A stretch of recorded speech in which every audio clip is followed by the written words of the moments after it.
Welcome to Maintaining Wellbeing, Session 2.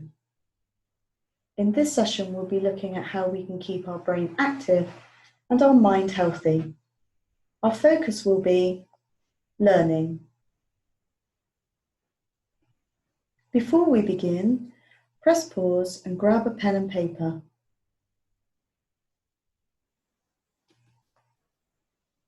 At a time when we are consumed by media reports and bombarded with social media scares, while it's important that we keep up to date with the latest information on how to keep ourselves safe and well, we also need to take a break from the constant media stream and allow ourselves time to engage our brain in something meaningful. So what can we do to keep our brain active and thoughts helpful? One way is to learn something new, or perhaps to relearn an old skill, gain new knowledge, or challenge ourselves to do something differently. At a time when we might be feeling low, anxious, isolated, or just bored, learning can really help boost our mood and connect us to something of interest, enrich our lives, as well as increase our confidence and self-esteem. Let's first consider styles of learning that help us retain information. For example, we can learn through watching something. This is known as a visual style of learning, where the learner prefers visual aids such as images, graphs, or diagrams. Can you think of any more styles of learning? Press pause and write down your answers.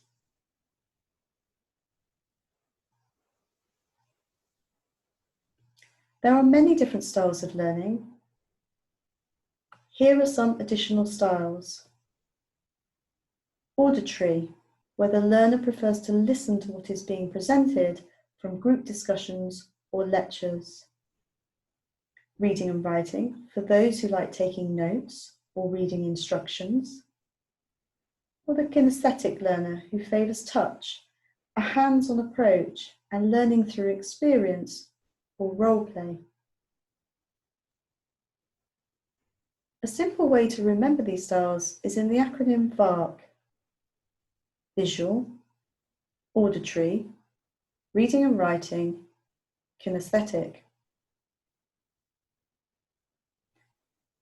Your learning style.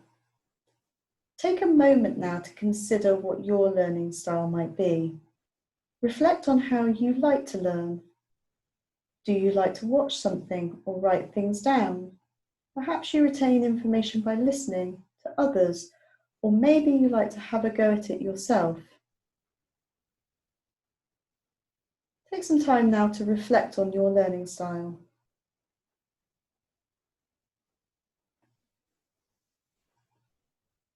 What you enjoy is likely your preferred learning style and one where you will retain information easily. We are generally a combination of these styles, but may prefer one particular style. If you would like to delve a little deeper, why not try doing some research on learning styles or on VARC?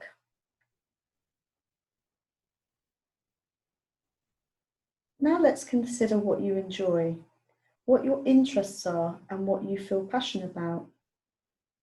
For example, you might like nature or the natural world, or perhaps history. Take some time now to write down the topics that you enjoy. Again, press pause here.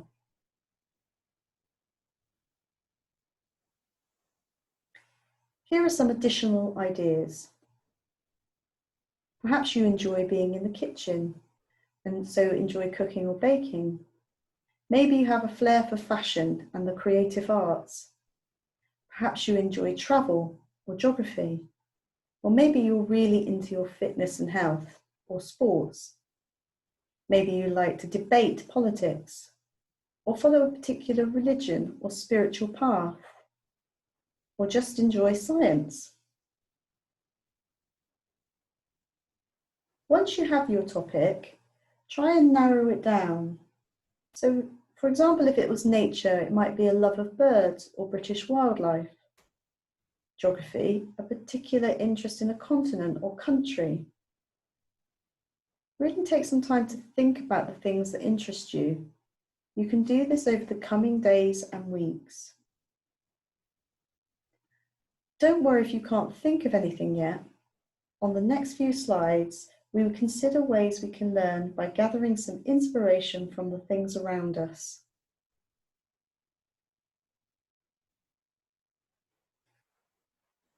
Another way we can learn is to look for opportunities. So let's think of some everyday activities we can engage in and learn from and enjoy.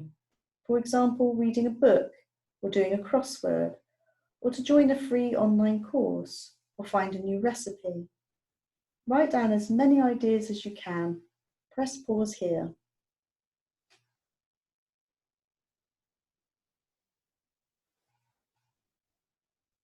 To get some further inspiration, walk around your home or garden and see what opportunities there are to learn. Here are some more examples. Those old magazines that might have a crossword in them. Maybe there's a book on the shelf for you that you've been meaning to read. Is there any DIY you could have a go at? That door handle you've been meaning to fix?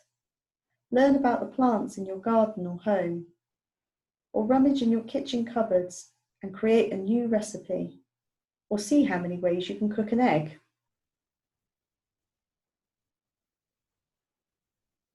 Again, this might take a little thought. You can add to your list over the next few days. Once you've created your list of things you're passionate about and opportunities to learn, make a plan or allocate some time each week to learn a little more about the subject or to do a little research. Recognition. It's important that we reflect on what we've learned and to acknowledge our learning. They say we learn something new every day. So consider what you might be learning during this time. Maybe you're learning to connect with people in a different way, or how resilient you can be when you're self-isolating, or learning a new daily routine.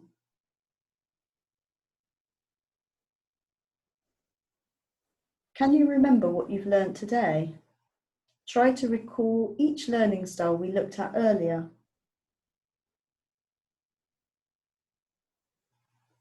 We have created some fun ideas for you to research and sink your teeth into. So maybe you could look up some unusual words in the English language and their origins. For example, gentacular, the origin of April Fool's Day. The little known mythological creatures like cockatrice, bicorn, and manticore. If you're a visual learner, you could have a go at drawing them. Maybe you could look at ways to recycle or reuse household items. So to pot a plant in an old teapot, if you're a kinesthetic learner. Soundtracks behind iconic films and their composers, one for the audio learners. Women behind world-changing inventions, positive current affairs, or traditional festivals around the world you'd most like to experience, i.e. Day of the Dead. Final thought. Learning comes in many different forms. We don't have to study hard, do a degree, or be academic. We can simply learn more about ourselves, read a book, watch a documentary, or learn from our mistakes. The important thing is we recognise what we have learned and congratulate ourselves on our achievements, however big or small they are. We hope you found this session useful and that it has given you some ideas for learning. The next workshop in the series of Maintaining Wellbeing will focus on becoming more mindful. The title of session 3 is Take Notice. We look forward to seeing you again soon.